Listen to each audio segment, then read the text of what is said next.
Eu gostaria nessa noite aqui de comentar um pouco sobre a doutrina da Santa Ceia, por alguns motivos. Primeiro, já houve muitas ideias e imaginações vendidas a respeito desta ordenança e desse mandamento feito pelo Senhor Jesus Cristo, que é a Santa Ceia. Houve época que a igreja, ela cria que depois de orado, o pão se transformava na carne de Cristo Jesus e o vinho se transformava em sangue de Jesus Cristo. E por isso criaram-se uma doutrina chamada doutrina da transubstanciação. Essa doutrina não é verídica, não é verdadeira, né? Não foi isso que a Bíblia Sagrada ela explica. Martim Lutero, para se ver pensando diferente da transubstanciação, ele criou um outro conceito chamado consubstanciação. O que é a consubstanciação? Ele dizia, não, depois de orado, o pão e o vinho, eles não se tornam a carne ou se transforma em carne e o sangue. Mas, depois de orado, consagrado, Cristo Jesus está com, no e em o pão e o vinho. Tá certo ou não, irmãos? Tá ou não? Tá certo? Depois de orado, Jesus está no pão. Jesus está no vinho. Eu estou fazendo uma pergunta.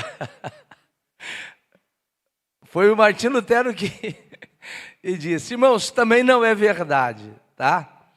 Porque o conceito ainda teológico a respeito da Santa Ceia estava sendo ainda bastante difundido, discutido, analisado biblicamente, porque as verdades bíblicas toda a vida esteve na palavra.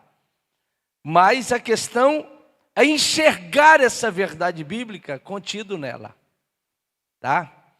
Aí vários conceitos ao longo também da prática da vida cristã, muitos conceitos começam a surgir no seio da própria igreja, né? Desde um extremo até o outro extremo. Alguns deles, eu pastoreei uma igreja que os irmãos tinham ceiofobia. O que é isso, pastor? Fobia de Santa Ceia. Irmãos, por qualquer motivo a pessoa deixava de tomá-la. Por qualquer motivo. Eu não sei qual foi o teor daquilo que fora ensinado, mas pessoas que chegavam e falavam, pastor, no dia da Santa Ceia, eu acabei batendo no meu filho, dando uma surra nele, eu não estava passando bem, eu não tomei. Daqui a pouco chegava, irmão, a senhora não tomou Santa Ceia? Pastor, eu não sei, estava com uma tristeza tão grande assim, eu não senti de tomar. Os irmãos estão me entendendo? Mas, por um outro lado, existe um outro perigo, que é a banalização da Santa Ceia e a pessoa tomar de qualquer jeito, de qualquer forma, de qualquer maneira, sem dar o verdadeiro conceito pela qual é preciso ser tomada. Os irmãos estão me entendendo? Sim ou não? Além do mais, irmãos, a maneira com que nós nos reunimos para cear também isso aí é uma outra coisa que a gente começa a observar, tá? Porque existe um significado, existe um porquê, existe uma razão porque a Santa Ceia é feita, tá? Daqui a pouco a gente vai trabalhar isso daqui, eu vou falar com mais peculiaridade em termos doutrinários, né? Mas, irmãos, a Santa Ceia, ela não pode ser tomada, mesmo que esteja tudo bom, esteja tudo ok, eu esteja em plena comunhão, ser tomado como que se eu estivesse comendo um pão comum e um vinho qualquer. Como que se eu estivesse aí comendo alguma coisa mágica, sem viver o verdadeiro sentido da Santa Ceia. Os irmãos estão me entendendo? Sim ou não? Sim ou não? Eu até me preocupo com aquela Santa Ceia que a gente faz depois do culto, né? Porque no domingo, nada contra, não estou falando que é errado, viu, irmãos?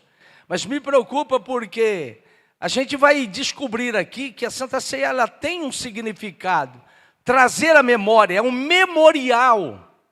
E se eu não tomo a Santa Ceia, relembrando o significado que ela traz em si, talvez o efeito dela em mim não seja eficaz.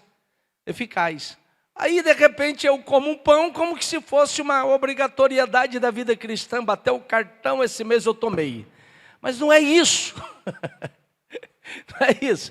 Eu tenho que ter uma aproximação àquele significado pela qual a Santa Ceia ela é realizada. Amém? Amém? Irmãos, veja bem, a primeira coisa que eu quero começar bem devagar. Hoje eu vou ser bastante calmo. Hoje eu não vou pegar duro, vou pegar leve hoje, tá? Irmãos, me acompanhe aqui. A Santa Ceia, junto com o batismo, eles são considerados teologicamente como uma ordenança de Cristo Jesus. E existe um esforço muito grande aí, de muitas pessoas, para fazer uma diferença entre o que é mandamento e o que é ordenança. Aí eles explicam, vai dar tudo na mesma. Então, poucas diferenças se faz aqui em mandamento. Porque o que é um mandamento? É uma ordem que se dá para que se realize alguma coisa. E o que é ordenança? É um mandamento, é uma ordem que se dá a respeito de um fato. E se foi uma ordem que eu tenho que cumprir, ele acaba sendo um mandamento. Então fica aquela batalha que eu acho que não é nem viável a gente fazer divisão. Mas duas coisas o Senhor Jesus ordenou para que os discípulos fizessem. O primeiro foi a Santa Ceia, tá? A primeira foi a Santa Ceia. Quando ele disse: tomai e bebei, tomai e comei, esse é o meu corpo que é partido por vós. Tomai e bebei, esse é o Novo Testamento no meu sangue, que por vós é derramado. Tá? Vai estar vai estar nos 4 evangelhos, tá? Tanto os evangelhos sinóticos quanto o livro de João. Vai estar lá Jesus realizando a última Páscoa. E depois que Jesus realiza a última Páscoa, ele vai realizar a primeira Santa Ceia. Ô, irmãos, uma das coisas importantes que eu já quero trazer aqui: a Santa Ceia não é uma extensão da Páscoa. A Páscoa não é representação da Santa Ceia. Os irmãos me entenderam? Sim ou não? Porque o significado deles são diferentes. Lá em Lucas, né, a gente vai ver lá em Lucas, quando, se não me engano, capítulo 22, quando Jesus, ele institui e diz assim: olha, preparai a Páscoa, porque era tempo da Páscoa. Eles realizaram primeiro a Páscoa, eles comeram a Páscoa, amém? E depois eles participaram da Santa Ceia. Depois que ele realiza a Páscoa, comeram a Páscoa, que a Páscoa tinha que comer pães asmo, ervas amargosas e o carneiro assado, né? Carne assada e ervas amargosas. Tinha um rito para se fazer e Jesus, ele realiza essa Páscoa, ele come essa Páscoa. E depois que realiza essa Páscoa, foi que ele pegou o pão, tendo dado graça, o partiu e deu para os discípulos e disse: tomai. E depois ordenou: fazei isto. Amém? Fazei isto. Irmãos, Jesus nos evangelhos de Mateus, Marcos, Lucas e até mesmo no livro de João, olha para mim aqui, no livro de João, ele acrescenta até o ato de Jesus naquela Santa Ceia, última Páscoa e Santa Ceia, ele fazer um discurso prolongado e lavar os pés dos discípulos. Foi ali, tá certo? E é omitido nos evangelhos sinóticos esse ato de lavar o pé, e somente João ele destaca esse ato, tá? Mas foi ali que Jesus realiza a primeira Santa Ceia. E ele diz: olha, eu não comerei mais do fruto da vide, até que seja realizado no meu reino. Isso quer dizer que ele tem uma natureza, tá certo, escatológica até então, porque, como a gente vai ver aqui, ele traz o prenúncio daquilo que aconteceu, do que está acontecendo e daquilo que vai acontecer. Amém? Até aqui tudo bem? Tudo bem? Irmãos, mas quem trabalhou mesmo a doutrinação da Santa Ceia, quem estabeleceu os parâmetros de como que deveria ser feito, como que seria realizado, foi o apóstolo Paulo, por incrível que pareça. E o motivo por que ele trouxe, olha para mim aqui, irmãos, me acompanha. E o motivo por que o apóstolo Paulo trouxe um ensinamento tremendo a respeito de como realizar a Santa Ceia, qual é a sua natureza, qual é a abrangência da Santa Ceia, ele vai falar tudo aqui. Por que que Paulo trabalhou isso? Irmãos, por causa da maneira com que a igreja de Corinto estava realizando. Olha para mim aqui. A igreja de Corinto, irmãos, foi uma igreja que gerou muitos problemas para o apóstolo Paulo. E nesses problemas trouxe essa carta riquíssima aqui, de informações, de diretrizes, tá certo? Baseado no quê? Nos problemas que a igreja estava enfrentando, tá? E a gente vai ver que quem trouxe essas informações para o apóstolo Paulo de como que estava sendo e o que estava acontecendo na igreja de Corinto, foi a família de Cloe. Está aqui, ó, capítulo 1 e o verso 11. Deixa que eu leia, só me siga aqui. Porque a respeito de vós, irmãos meus, me foi comunicado pelos da famílias de Cloe, que há contenda entre vós.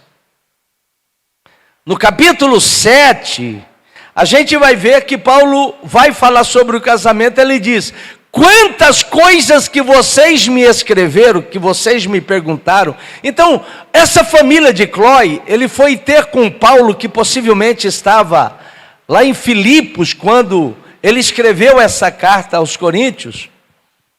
Ele levou não apenas os problemas, mas os pedidos, as dúvidas que a igreja de Corinto estava tendo.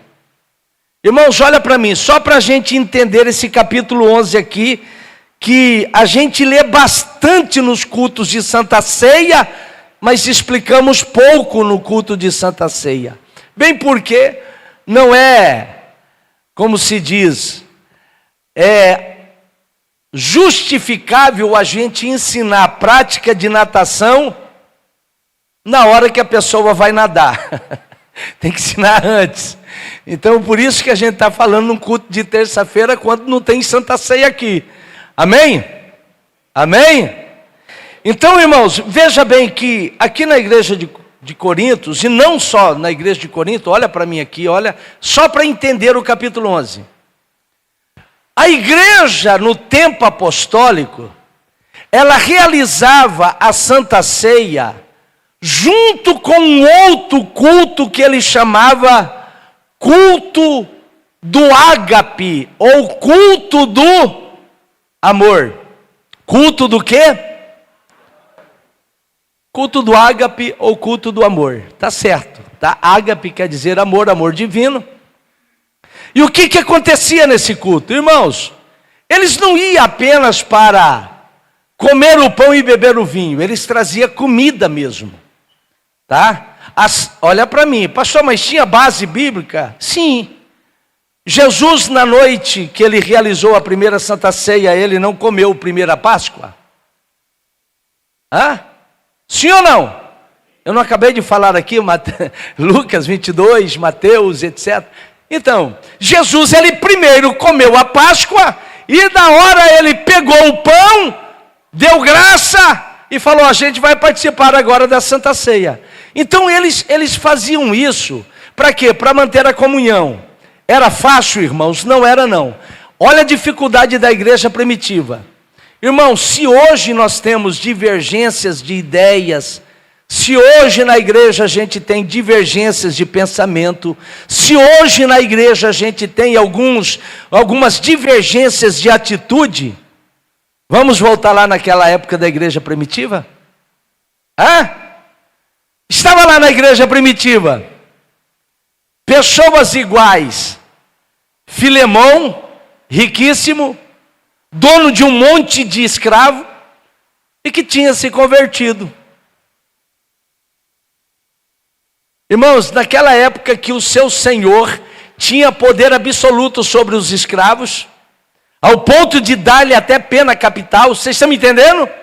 Muitos desses senhor tinha que sentar no banco e ouvir um escravo igual Onésimo ler a carta de Paulo e ensinar a igreja. Era fácil? Além do mais, tinha divergência de povos. Tinha lá na mesma igreja, imagina uma igreja de Corintos, a igreja de Roma, lá tinha judeus, que eles espalharam pela diáspora desde Atos 8. Tinha judeus era, irmãos, requintado na alimentação, disciplinado ao máximo com aquilo que comia, porque passaram mais de 2 anos na prática da lei. Animais impuros, neca de quitibiriba, eles não comiam. Você vê que até Pedro mesmo, na visão que Deus deu, e Deus falou, Pedro, mata e coma, Senhor, não ponho animais impuros na minha boca, e já era apóstolo. Irmão, não é, a lei estava impregnada nos judeus. Não era fácil. Paulo, para fazer essa ruptura, foi até perseguido. O povo odiou Paulo por causa dessa ruptura que ele fez com a lei. Mas o povo estava lá. Irmão, o problema era tão grande que, no livro de Romanos, por exemplo, Paulo vai escrever sobre aqueles que comiam carne sacrificada, aquele que não comia. Ele falou, irmãos, não vai matar o seu irmão por causa de comida, pelo amor de Deus. Jesus morreu na cruz do Calvário por eles. Não vai desfazer por causa de comida. Aquele que come para o Senhor, come, dá graças a Deus e comeu. Aquele que não come, para o Senhor também não come, e está tudo bem, porque o reino de Deus não é comida e não é bebida. O reino de Deus é paz, é justiça e alegria no Espírito Santo. Aleluia! Por que Paulo estava escrevendo isso? Para manter a unidade da igreja, irmão. Não era fácil. Não era fácil. Além do mais, havia lá os intelectuais. Havia os intelectuais. Os que seguiam a filosofia platônica. Os gregos, principalmente. Irmão, a cultura grega, que ele chamava de helenista. A cultura helenista. Impregnado de conhecimento. Conhecimento esse que até hoje influencia a nossa sociedade, de Platão, Sócrates, de Aristóteles, o trio, da filosofia antiga, eles estavam impregnados, bem diferente dos romanos, que era um povo mais levado à política, muito mais levado às questões ideológicas, de lutas e tudo mais, que dominava praticamente, era privilégio ser romano naquela época. Irmãos, agora imagina, todo esse povo juntos e misturado na igreja.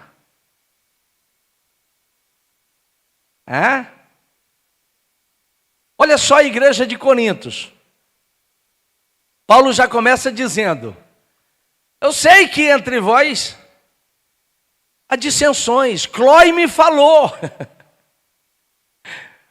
E tem aquele que diz, eu sou de Cefas, Pedro. Outro diz, eu sou de Apolo. Outro diz, eu sou de Paulo. Outro diz, eu sou de Jesus.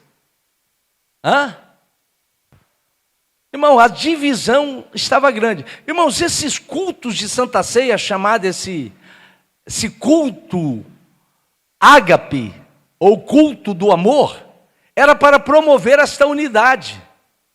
Então as pessoas traziam a alimentação, começavam a comer junto, repartir as comidas uns com os outros. Era natural. Pastor, isso aí era normal em todas as igrejas. E no meio daquela alimentação que eles estavam fazendo, aí o pastor tomava a palavra e dava o pão para cada um, que eu acho que não era pedacinho não, era maiorzinho um pouquinho. E eles oravam, consagrava e comia, e depois tomava também o vinho, Tomava também o vinho, conforme a ordenança de Jesus, no meio desse culto, ou dessa festa, que era chamada a festa do amor, para promover a comunhão. Amém? Pastor, me prova, irmãos, Atos dos Apóstolos, capítulo 2, e estavam unanimemente juntos, no partir do pão. Vocês estão entendendo como que era? Aquele partir do pão e comiam juntos com singeleza. Comer ali não era simplesmente cear, era comer mesmo. Amém? Só que na igreja de Corintos, irmãos, estava acontecendo outro grande problema. Começou a acontecer outro problema. Por quê? Porque já havia divisões. Porque já havia litígio entre eles. Um era de Paulo, outro de Apolo. Um era do partido liberal de Paulo. Outro era do partido tradicional e conservador de Pedro. Outro era do partido progressista de Apolo. E outro era sem partido de Jesus. E a briga estava feita. Olha só o que Paulo vai dizer aqui. Capítulo 11, verso 17. Nisto, porém, que eu vou dizer-vos, não vos louvo, porquanto vós ajuntais não para melhor, senão para pior. Irmãos, eles iam realizar a Santa Ceia e voltava pior do que eles foram fazer. Isso aqui é lastimável, isso aqui dá uma aplicação terrível. Não é só participar, é saber como participar, E ele vai dizer aqui, porque, antes de tudo, ouço que, quando vos ajuntais na igreja, há entre vós dissensões, aí ponto e vírgula, Paulo faz ele remedia aqui, ele se torna aqui criterioso, quando ele diz, e em parte o creio. Ele quer dizer, eu sei que não é todo mundo que está fazendo isso. Eu sei que esse erro não está sendo praticado por todo mundo, mas eu creio que acontece. E aí ele vai dizer, e até importa que entre vós haja heresias, para que os que são sinceros se manifestem entre vós. Tá? Aí ele vai dizer aqui, de sorte que, quando vos ajuntais no lugar, não é para comer as ceias do Senhor. Porque, comendo cada um, toma antecipadamente a sua própria ceia, e assim um tem fome, e outro embriaga-se. Irmãos, olha o que estava acontecendo na igreja de Corintos. Como assim, pastor? Eles não esperavam uns pelos outros? O que chegava primeiro já abria a cesta, já arrancava a comida e já começava a comer. Não esperava. E aquelas pessoas que eram mais pobres, não tinha nada para ser dividido. Então muitos iam para a Santa Ceia e participavam só do cálice e ficava com fome. Vocês estão me entendendo? Sim ou não?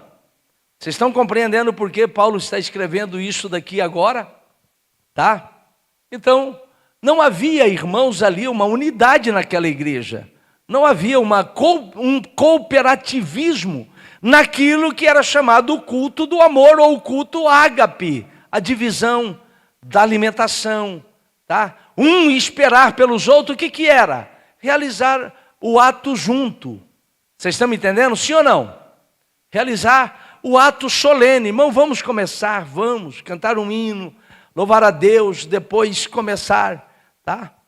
Então, um já chegava na frente, já começava a comer, e outro já chegava por último, outro já tinha até de ir embora. E tinha gente que ia beber o vinho, irmãos, tomava tanto que ia embora embriagado. Alguém perguntava, você estava no bar? Não, estava na Santa Ceia.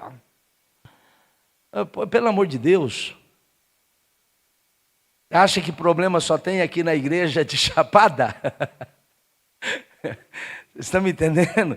Aí ele vai dizer, não tendes porventura casa para comer e para beber? Ou desprezais a igreja de Deus e envergonhais o que nada tem?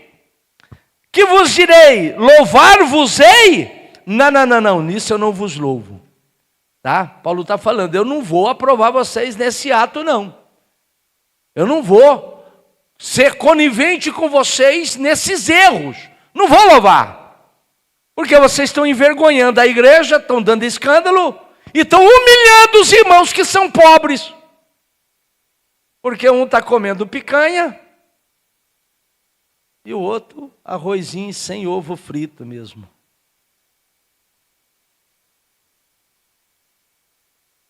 Eu vou explicar. Segura aí, só um pouquinho, tá? Boa pergunta. Tá? Aí ele vai dizer aqui, não tendes porventura casa para comer? Tudo bem. Porque aí ele vai dizer, aí ele começa a doutrinar. Irmãos, aqui, verso 23. Paulo começa agora a doutrinar. Doutrinar. Ele vai dizer, porque eu recebi do Senhor o que também vos ensinei. Ensinei. Que o Senhor Jesus, na noite em que foi traído, tomou o pão. Está lá Mateus, Lucas, Marcos, todos eles refazendo aquela última Páscoa e a primeira Santa Ceia que ele realizou. João também fala. E tomou o pão, e tendo dado graça, o partiu e disse, tomai e comei, isso é meu corpo que é partido por vós, fazei isso em memória de mim. Irmão, a primeira coisa que Paulo vai dizer aqui, é que a Santa Ceia, ela é feita apenas com 2 elementos. O pão e o vinho.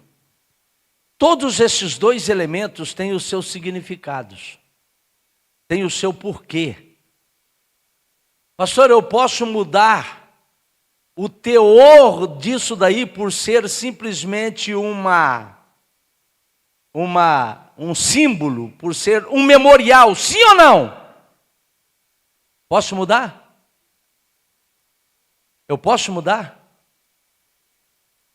Eu estou fazendo uma pergunta, irmãos. Porque em algumas igrejas já virou hóstia. E está tudo junto. E algumas igrejas evangélicas já está servindo bolachinha. Já empacotadinha, higienizada. E algumas igrejas utilizam até suco de uva. Suco de uva, assim, daquele de tangue. Tanguezinho. Os irmãos estão me entendendo? Eu posso? Sim.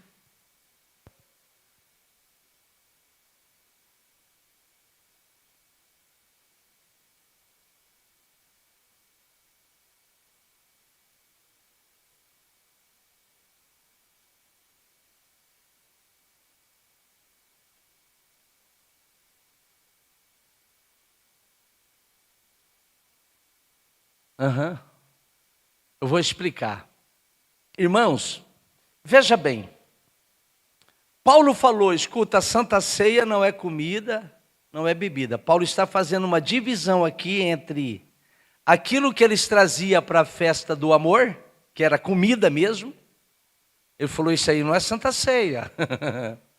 Eu recebi do Senhor o que eu vos ensinei, que na noite que Jesus foi traído, ele tomou o pão. Eu não posso substituir, irmãos. O que simboliza a Santa Ceia é o pão. É o pão. E aqui ele não está falando que é pão, como se diz, sem fermento, né? Porque tem gente que acha que, não, irmãos, a Páscoa acabou. Ele não está fazendo Páscoa, então ele vai usar o pão. É o pão.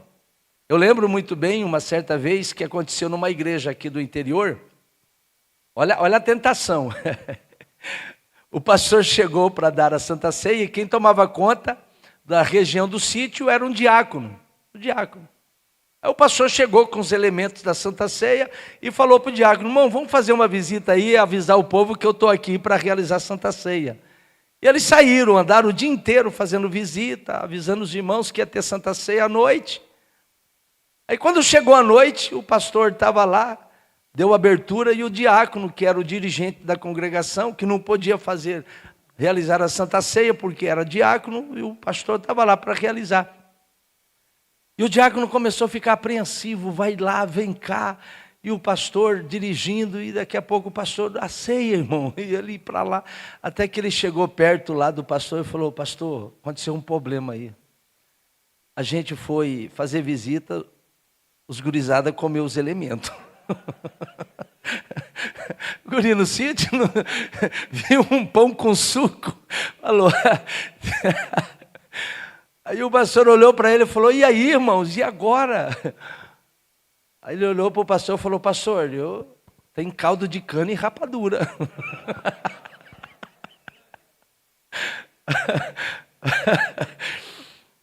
Aí o pastor teve que falar, não, irmãos, eu vou suspender a Santa Ceia. Sabiamente,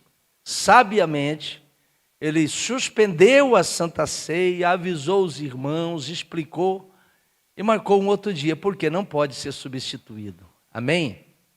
O vinho, a pergunta que a irmã fez aqui e que também a irmã Irene fez, é importante destacar. Irmãos, o vinho para os judeus lá no Oriente Médio, ele tem um outro significado do que o nosso vinho aqui no Ocidente, tá? Eu vou explicar. Havia naquela época o chamado mosto. O que era o mosto? Era o vinho, era o suco de uva que era pisado. Naquela época pegava a uva, colocava no lagar lá, e era pisado com o pé. E não podia ser com outra coisa. Pastor, não podia ser um pilão, não. Porque se bate com pilão, amassa a semente e amarga o suco. Tá? Então era pisado com o pé mesmo. Tá? Com toda a higiene. A pessoa pisava o lagar, ia fazendo, ia amassando, ia saindo. Esse primeiro que saía era chamado de mosto. Era chamado de quê? Mosto. Tá? Ele não era tão forte, era semelhante, quase semelhante ao suco de uva natural que a gente tem hoje. Os irmãos estão me entendendo? Sim ou não?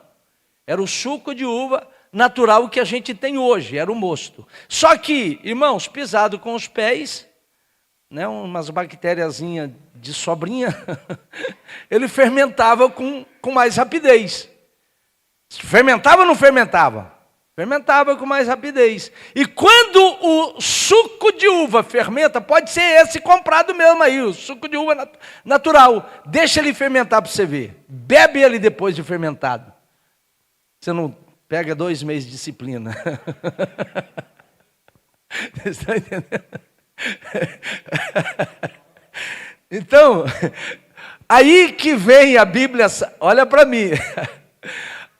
Aquele mosto, eles bebiam com frequência. Você chegava na casa de um judeu, irmão, era natural ele, em vez de falar para você, você aceita um cafezinho? Não, ele já ia lá e pegava um vinho. Tá? Era o suco de uva natural, era o mosto.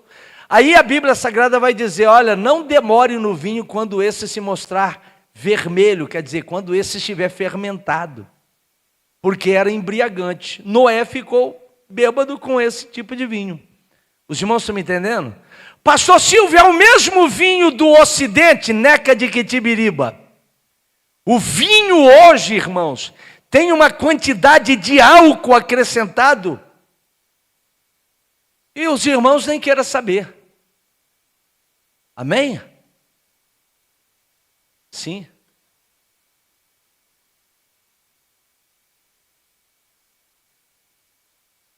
O suco de uva é medicinal. Pode tomar no lugar. Não precisa ser o vinho com álcool. Aí alguém pergunta, pastor, mas o nosso organismo precisa de álcool. Beterraba nele, meu filho. Tem álcool em beterraba? Tem ou não tem? Tem álcool na cana de açúcar. No arroz tem álcool. Pronto, resolveu o problema, não preciso tomar vinho. Além do mais, irmãos, há alguém que defende de corpo e alma que tomar um pouquinho só de vinho não tem problema.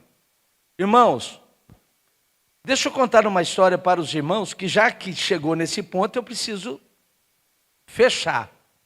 Eu conheci um certo senhor, fazendeiro, que ele me contou a história. Ele falou, pastor Silvio, eu passei 10 anos abstinente. Vivia no AA, Alcoólatras Anônimos. Passei quase 10 anos abstinente. Um dia, eu estava meio fraco, alguém falou para mim, rapaz, Sadol, aquele Sadol é muito bom. Irmão, ele comprou aquele Sadol naquela época, tinha uma quantidade grande de álcool, não tinha ou não tinha? Ele pegou, comprou um vidrão de Sadol, botou assim na colher e tomou. Sentiu o gosto. Ele deu uma volta, chegou e tomou mais 2 colheres.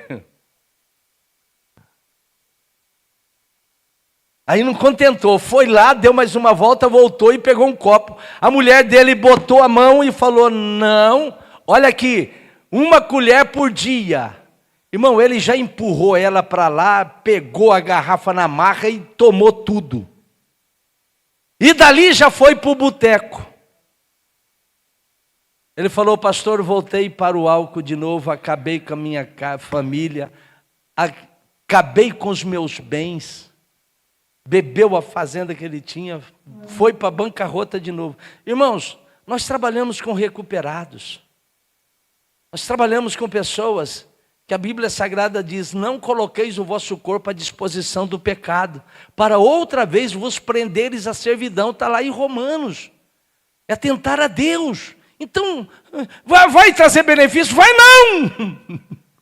Eu lembro bem uma certa vez que o pastor Cristiano, congreguei com ele, e no final do ano, irmãos, final do ano, depois que ele tinha dado a bênção apostólica, todo mundo saindo, ele bate de novo a campainha, bi, bi, bi, bi. Irmãos, estão me perguntando aqui.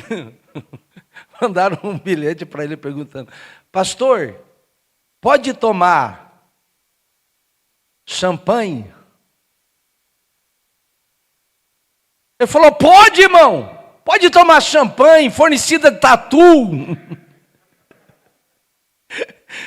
Vocês sabem que é veneno, para que vocês vão insistir? Você está entendendo? Para que vocês vão experimentar? Se for bom, vocês não podem tomar. Então quer dizer, irmãos, para crente, para nós que somos libertos, nós não participamos. Pode ser que alguma outra igreja libere e tal, mas nós mesmos não. Amém? Amém? Agora, vamos lá, a doutrina. Pastor, o que Paulo vai dizer? Primeiro, alimento de Santa Ceia é pão e o vinho. Amém? Amém? A segunda coisa que Paulo vai dizer aqui, meu irmão, é que este pão, ele é partido.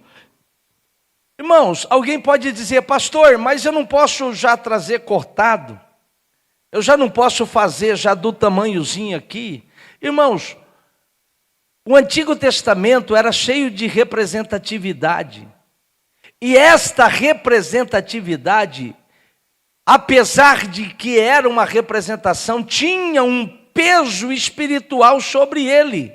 Os irmãos estão me entendendo? De modo que quebrar a representatividade do Antigo Testamento era o mesmo que cometer um pecado. Por exemplo, a representatividade da pedra que manava água. O que era aquela pedra? Cristo. Aí Deus falou para Moisés: Moisés, fale a pedra, porque Moisés já tinha batido na pedra. Fale a pedra, e ela vai manar água. Moisés estava tão irado que ele desrespeitou o símbolo. Ele, em vez de falar a pedra, ele pegou o cajado e bateu na pedra. A água manou, a pedra manou água. Mas quando Moisés chegou no Monte Nebo, para passar o Jordão para o outro lado, Deus falou: Moisés, você chega até aqui. Você não vai entrar na terra prometida, Moisés. E sabe por quê? Porque você foi desobediente e não me glorificou quando eu falei: fale a rocha. Você estava zangadinho, zangadinho, e acabou batendo. Irmão, ele desrespeitou um símbolo. Os irmãos estão entendendo o valor do símbolo? Ou não? Ou não? Quer ver outro? Os filhos de uns sacerdotes, eles também desrespeitaram um símbolo. Que símbolo? Eles tinham que pegar a brasa lá do altar do holocausto, que era onde sacrificava o cordeiro que estava fora do templo, pegar a brasa de lá e acender o incensário, que era uma pia onde ficava o incenso, a última peça antes de entrar no Santo dos Santos. Mas essa peça tinha que ser aceso com as brasas lá do altar do holocausto. Qualquer outro tipo de fogo era chamado fogo estranho.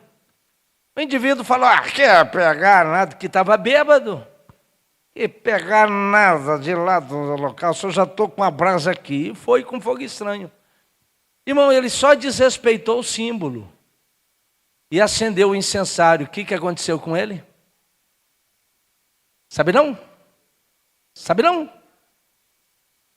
Ele foi fulminado, foi morto.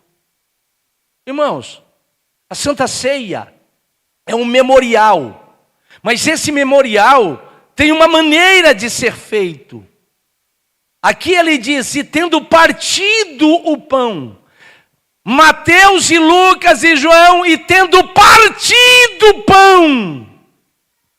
Olha só a representação aqui em 1 Coríntios, capítulo 10, verso 17. Porque nós, sendo muitos, somos um só pão e um só corpo, porque todos participamos do mesmo pão. Irmão, tem uma representação no pão ou não tem? Isso quer dizer, meu filho, o mesmo pão que eu como é o que você come. A mesma graça que eu participo é que você participa. Na Santa Ceia não tem ninguém que é maior, ninguém que é menor, ninguém que é grande, ninguém que é pequeno, ninguém que... É o mesmo pão, nós participamos. Irmão, aquele pão que é a representação do corpo de Cristo também é a representação da... Quem que é corpo de Cristo? Da igreja. É a representação da igreja. Os irmãos estão me entendendo? Sim ou não? É por isso, irmão, que o pão é partido. Há tempos atrás a gente já permitia cortar por causa da Covid que veio aí, mas era de um mesmo pão. Os irmãos entenderam? Já trazia no copinho, mas foi cortado no mesmo pão. Por quê? Participamos de um mesmo pão, é um símbolo. Tá certo? Amém? Aí ele vai dizer aqui, porque eu recebi do Senhor, que também vos ensinei, que tomei o pão, e tendo dado graça, o partiu, e disse, tomai e comei, isso é meu corpo que é partido por vós, fazei isto em memória de mim. A segunda coisa, irmão, a terceira coisa que a gente vai ver aqui, ele diz assim, tomai e comei. Quem tem que pegar, quem tem que saber se vai ou não vai tomar a Santa Ceia, é quem? É o participante. É o participante. Lá na frente ele vai dizer assim, examine-se, pois, o homem ao seu companheiro. É o pastor que tem que examinar quem é que pode e quem que não pode? É o diácono? Você não está com cara que está em comunhão, não. Não. É uma responsabilidade pessoal. Examine-se, pois, o homem a si mesmo, e assim coma desse pão e beba desse cálice. Isso é uma análise pessoal, irmãos. É uma responsabilidade pessoal. Os irmãos estão me entendendo? Sim ou não? Então, ele diz aqui, porque e tendo dado graça partiu. Aí ele vai dizer, semelhantemente também, depois de cear, tomou o cálice, dizendo, esse cálice é o novo testamento no meu sangue, fazei isso todas as vezes que beberdes, em memória de mim. Irmãos, veja bem que ele disse aqui, isso aqui é importante, semelhantemente, depois de cear, tomou o cálice, dizendo, esse cálice é o novo testamento no meu sangue. Alguém pode me explicar o que é isso? Irmãos, olha para mim. A carta aos Hebreus, olha para mim. Ele diz que um testamento só tem valor com a morte de seu testador. Os irmãos estão me entendendo? Sem haver sangue da morte do seu testador, não tem validade o testamento. Um testamento está lá, você é rico, você é dono de bilhões, mas o testador está vivo e fala, eu não te dou nada. Enquanto ele estiver vivo, vocês estão entendendo? Irmão, no Antigo Testamento, olha para mim, no Antigo Testamento, quando Moisés promulgou a lei de Deus, ele pegou um balde assim de sangue de bode para representar o sangue de validade do testamento antigo, da aliança antiga que o povo tinha feito com ele, e aspargiu sobre a multidão. Mas nesse testamento escrito por Jesus Cristo, ele derramou o seu próprio sangue. Quem pode dar glórias a Deus? Ele derramou o seu próprio sangue. É por isso que esse testamento nosso tem validade, porque houve a morte de seu testador. Agora eu posso possuir o céu, possuir a herança, possuir as bênçãos de Deus. E ele está dizendo, olha, esse suco de uva que agora acabei de orar e que vocês vão tomar, é o memorial do meu sangue. O que ele estava dizendo, irmão? Duas coisas aqui importantes que representam a Santa Ceia, principalmente falado pelo apóstolo Paulo aqui. Primeiro, memorial. Porque todas as vezes que comerdes o meu corpo e beberdes o meu sangue, ele vai dizer, fazei isto em memória de mim. Em memória? É um memorial.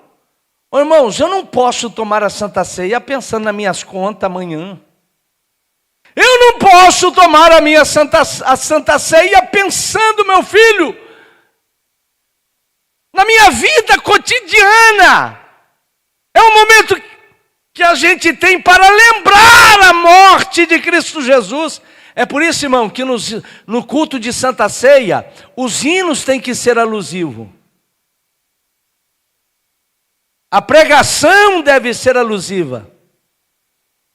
A nossa mentalidade deve se voltar para lá. Ô irmão, você já viu a importância do memorial? Já viu? Deixa eu só falar uma coisa para os irmãos. Quando o povo passou o Jordão, Deus exigiu que cada sacerdote pegasse a pedra, uma pedra, um principal de cada tribo, pegasse uma pedra, do meio do Jordão. E quando eles saíram do outro lado, passaram com o pé enxuto, eles fizeram uma coluna, uma pedra em cima da outra. E alguém falou, Deus, por que essa coluna aqui dessas pedras? Ele falou, isso aqui vai ser o memorial. Porque quando os vossos filhos, os filhos dos vossos filhos perguntarem que coluna é essa, que representação é essa, vocês vão poder dizer, é que nós passamos com o pé enxuto no meio desse Jordão aqui, ó. Deus segurou a água. Você sabe o que é memorial, irmão? Se não fosse a Santa Ceia, às vezes a morte e a ressurreição de Cristo ficaria esquecido ao longo desses 2030 anos de existência do cristianismo. Quem sabe passaria batido e não haveria mas nem lembrança da morte, daquilo que Jesus fez. Mas na Santa Ceia, a gente está lembrando, um dia, Ele pagou o preço do meu pecado, do meu resgate, aleluia, eu só estou aqui, porque um dia Ele morreu, mas não apenas morreu, Ele está vivo, Ele ressuscitou, e não vai apenas ressuscitar, mas Ele vai vir de novo, aleluia. Irmão, olha o que a Santa Ceia relembra. Porque todas as vezes que comerdes esse pão e beberdes esse cálice, anunciais a minha morte, até que eu venha. Memorial é passado ou futuro?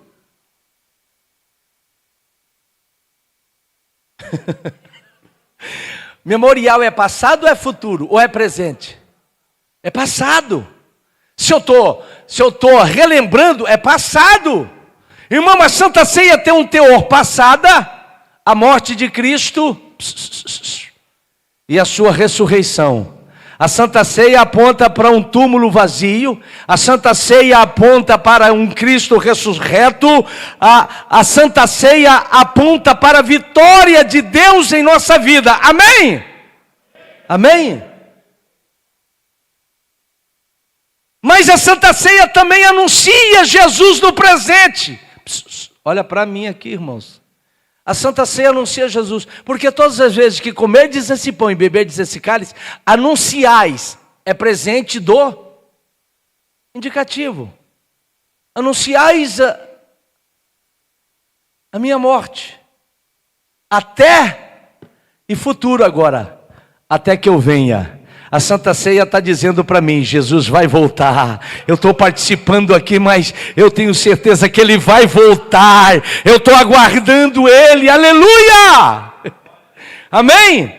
Irmãos, deixa eu só continuar aqui. Então, irmão, não é consubstanciação, não é transubstanciação, não tem, irmãos, um poder em si mesmo, é um memorial, mas um memorial sério, um memorial, irmão, cheio de, como que eu posso dizer aqui, de representatividade e seriedade. Segunda coisa, é uma celebração da aliança que Deus fez conosco. A Santa Ceia é o quê? Da aliança. Esse é o sangue do Novo Testamento que por vós é derramado. Esse é o sangue da nova aliança que por vós é derramado. Os irmãos estão me entendendo? Pastor, se é celebração, é alegria, sim ou não? Se a celebração é gozo, se a celebração é festa, então por que a gente toma a Santa Ceia assim?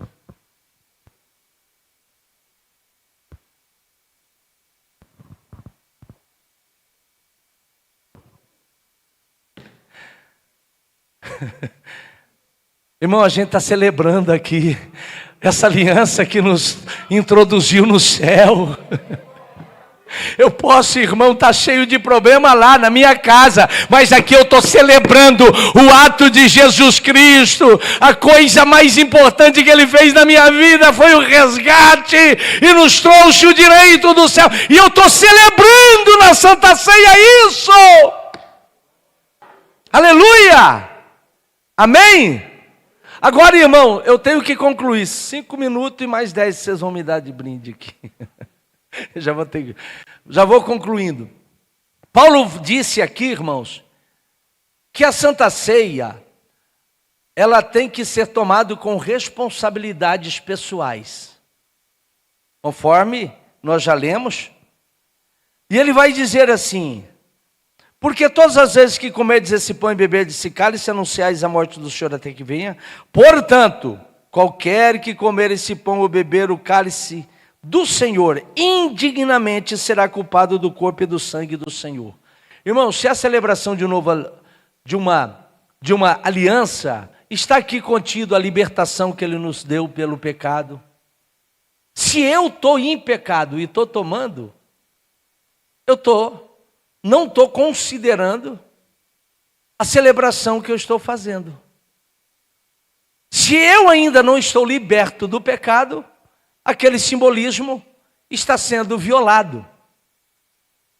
Porque é o símbolo, irmãos, da minha libertação, dessa aliança que me trouxe, irmãos, a libertação do pecado. Essa questão indignamente, há alguns irmãos que interpretam a luz do próprio texto dizendo, não, comer indignamente é comer como se estivesse comendo um galeto, como se estivesse comendo uma comida igual eles estavam fazendo. Também, porque ele estava violando um significado da Santa Ceia que eles não estavam cumprindo.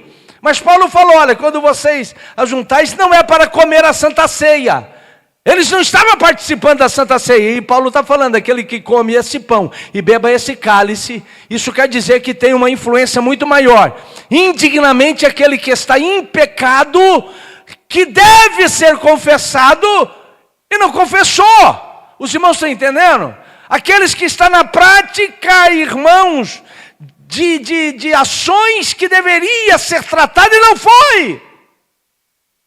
Ele diz indignamente, irmãos, assim como a Santa Ceia traz uma bênção na vida do crente, nós participamos desse pão, somos abençoados por ele, o pão da graça divina, você está entendendo? Fazemos parte de Cristo Jesus e Ele em nós, ceiamos com Ele conforme Apocalipse e Ele conosco, Ele pode trazer condenação para nós.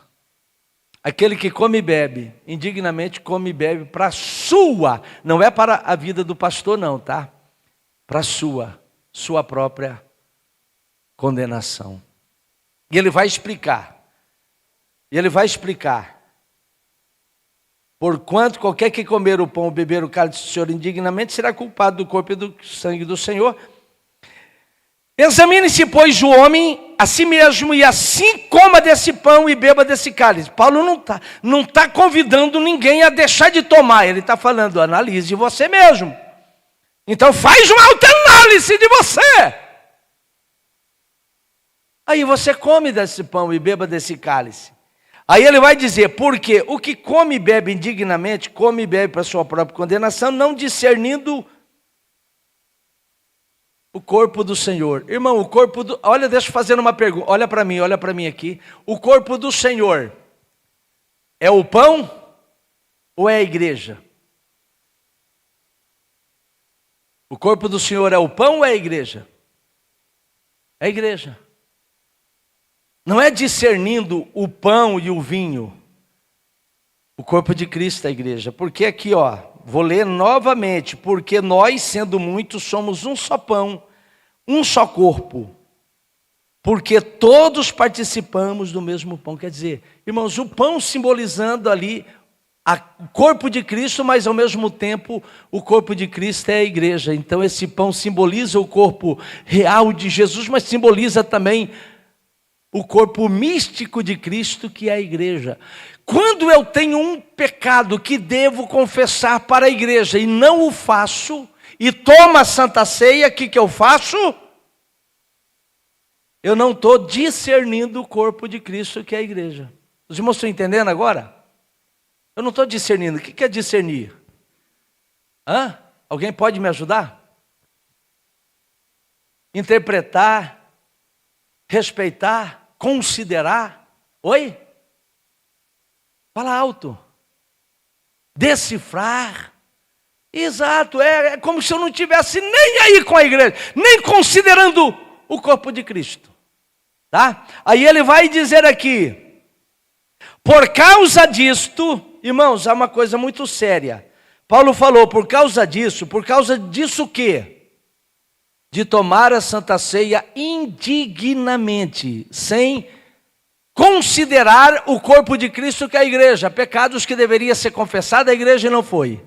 Aí ele vai dizer, por causa disto, há entre vós fracos, doentes, e o que mais? E muitos que dormem. Fracos são aqueles que fica de pé, meio, agora vai, daqui a pouco, não vou mais. Não, o irmão me visitou, eu vou, hoje eu vou. Semana que vem, eu não vou mais. Doente é aquele problemático. Quer comer? Não. Come, irmão? Não.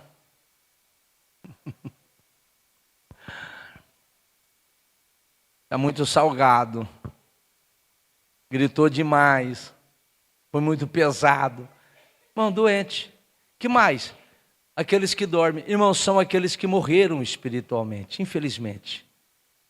Aqueles que morreram espiritualmente. Amém? Amém? Aí ele vai dizer, por quê? Se nós julgássemos a nós mesmos, não seríamos julgados. O que ele está dizendo? Se você tomar cuidado com a sua vida, você não precisa passar por nenhum tipo de julgamento. Amém? É isso ou não é? Aí ele vai dizer, mas porém, quando somos julgados, irmão, esse julgamento ele está falando sobre o corpo de Cristo, discernir o corpo de Cristo. Eu passei pelo julgamento da igreja, eu errei, eu confessei, os irmãos estão entendendo? Eu falei para a igreja, e a igreja me deu 3 meses de disciplina. Eu fui julgado ou não fui? Eu estou fazendo uma pergunta, irmãos. Foi julgado. E o que vai acontecer? Ele vai dizer, mas quando somos julgados, somos repreendidos pelo Senhor. No julgamento da igreja eu sou repreendido pelo Senhor. Para quê? Para quê? Para não sermos condenados com o mundo. Você tratou o caso, meu filho? Passou pelo juízo? você não vai ser condenado com o mundo. Quem pode dar glórias a Deus por isso? Aleluia, para não ser condenado com o mundo. Aí ele vai dizer: portanto, meus irmãos, quando vos ajuntais para comer, esperais uns pelos outros. Irmão, teve igreja que já interpretava isso daqui ao pé da letra. Você já participou de uma Santa Ceia que todo mundo segura o pão, ora junto e conta até 3, 1, 2, 3, e todo mundo come o pão na mesma hora? Porque interpreta que isso aqui de forma literal. Não, irmãos, é que lá no início ele falou, uns que já chegam e já começam a comer, o outro chega depois. Ele falou: não faz isso não, esperais uns pelos outros. Vamos realizar a Santa Ceia em um mesmo momento, em um mesmo evento. Amém? Amém? Aí ele vai concluir: mas se algum tiver fome, coma em casa, para que não vos ajunteis para condenação. Quantas demais coisas ordená-las-ei quando for ter convosco. O que ele está querendo dizer é que a Santa Ceia é distinto com o culto do amor, que era para comer mesmo, tá? Ele está fazendo uma distinção. Irmãos, o culto do amor, ele foi dividido ainda nesse primeiro século da história. Ele foi dividido da Santa Ceia. Ainda continuaram fazendo esse culto do amor, com comidas, com participações, mas começava a dar muita briga, muito desentendimento. Aí, irmãos, ele foi banido pela igreja no século VII. No século VII, em uma das reuniões que havia, que houve muitos concílios, em um desses concílios, foi banido do seio da igreja exatamente pelo excesso de problemas que gerava. Amém? Mas a Santa Ceia continuou. Os irmãos têm alguma pergunta? Que não seja que hora que vai acabar? Amém? Quero crer que eu fui sincero, eu fui aberto aqui. Amém? Vamos ficar de pé, vamos orar ao Senhor. Tá. Irmãos, vamos orar pelo pessoal da live que estão pedindo oração, que estão nos acompanhando. Quero mandar um abraço a todos. As irmãs da cantina avisa que para servir os irmãos ali tem pastel, daquele que derrete na boca. Meu Deus do céu. Você fica assim com dó de engolir de tanto sabor que tem. Amém? Passa lá e participa. Assim. Vamos orar pela tia da irmã.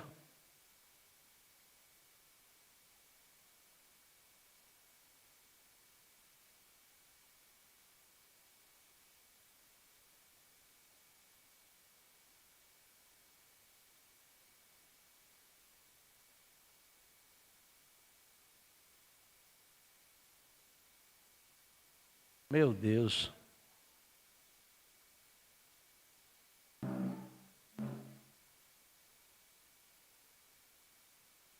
Como que é o nome dela? Enedina. Irmão, vamos orar pela irmã Enedina, que é parente da irmã Benildes.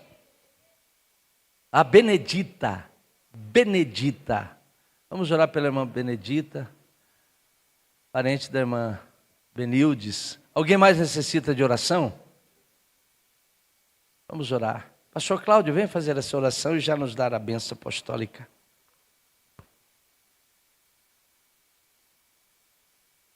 Irmão, sábado a gente vai ter o quê? Vai ter o quê? Então tá certo. E domingo vai ter o quê? Saúde a igreja com a paz do Senhor. Vamos orar nesse momento. Também peço oração pelo genro do irmão Dário, né? Pelo Briner. Vamos orar pela cunhada do diácono Hermes e pelo irmão do irmão Hermes também, que não está passando bem, para que o Senhor restaure a sua saúde. Amém? Vamos orar? Senhor Jesus, nesta noite a tua igreja veio nesta casa para prestar a ti um culto de louvor e adoração e prestar, Senhor, atenção no aprendizado da tua palavra. Ó maravilhoso Deus, eterno Pai, pelo teu Espírito Santo que trabalha no meio da tua igreja, eu quero te apresentar, Senhor, juntamente com esse corpo de obreiros, ó Deus Todo-Poderoso, cada vida que necessita